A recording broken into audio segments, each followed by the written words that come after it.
Yes, hello guys. Gawa tayo ng paksing isda guys. May luya, bawang, bombay, tsaka yung kamatis, tsaka yung bangos. 5 piraso lang yan guys kasi mahal ang kilo ngayon ng bangos guys. Tsaka talong. Lalagyan natin ng talong pero ilagay natin yung talong after nasa pag kumukulo na yung isda.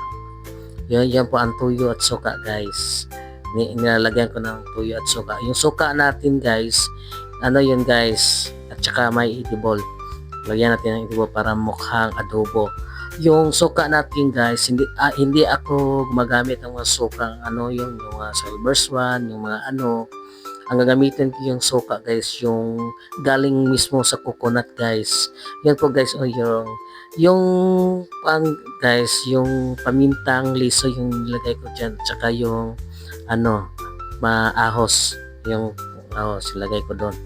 Tsaka una natin ilagay dyan, maglagay tayo ng konting loya, ahos, Mumbai, ganyan guys. Ilagay natin dyan, konti lang sa ilalim.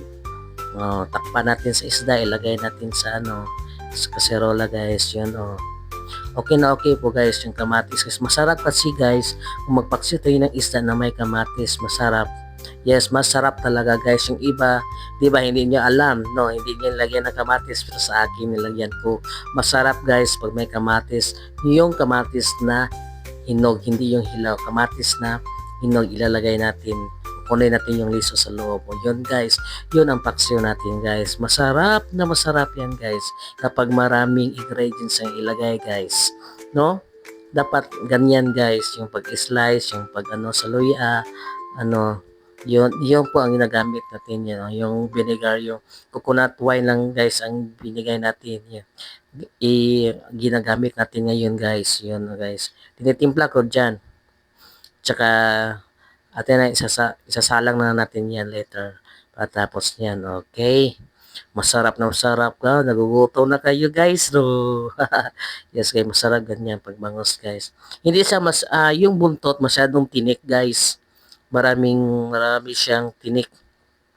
Guys, kumukulo na guys, nilalagay natin yung talong. Huwag natin ilagay kasabay pag hindi pa kumukulo yung isda, yung sinasalang natin. Dapat after na, pag kumukulo na siya, bago natin ilagay yung talong. Maganda guys, masarap siya guys. Masarap guys. Ganyan pagluto guys.